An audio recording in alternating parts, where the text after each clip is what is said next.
Am I supposed to say that? No, no, no.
The clerk will designate the amendment.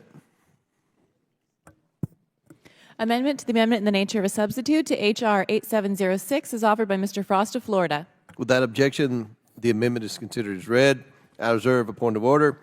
The gentleman from Florida is recognized for 5 minutes. Thank you, Mr. Chair. And, before I talk about my amendment, just want to be clear, my amendment is going to focus specifically on veterans serving in the federal government from the harms of this bill, but I oppose the impact of the underlying bill, the impacts that the underlying bill will have on every single employee in the federal government. Today, veterans make up more than 30% of the workforce, according to OPM. That's over 636,000 people who have served their country in uniform and continue to do it as civilians. H.R. 8706 would completely overturn 150 years of precedent for supporting our veterans. The government has a long-standing, careful, considered procedures for orderly reductions in force dating back to 1944 with the enactment of the Veterans Preference Act. These procedures are codified and implemented through OPM regulations, building on a principle established far back as the Civil War, that veterans who have sacrificed for this country should be given preference in federal hiring and retention. The law requires that any reduction in force from the government, that we retain, quote, equally qualified, end quote, veterans over others. Under this misguided bill, a qualified veteran could immediately be fired for simply working in a diversity, equity, and inclusion office, regardless of their combat service, disability status, or their decades of exemplary performance, or their proven value to the agency. You could just imagine a veteran who served in combat, became disabled, worked 30 years in the federal service, spent the final few weeks, final few months, final few years working in a DEI office. Under this bill, that veteran would be immediately terminated without any opportunity to demonstrate their value to the agency. I urge my colleagues to support this amendment to ensure reductions in force comply with the law, respect veterans' preference, and uphold the principles of good governance. Gentleman yields back. Chair recognizes Mr. Cloud. Thank you, and I certainly appreciate the gentleman's intent in this. Both sides of the aisle certainly respect those who've served in uniform.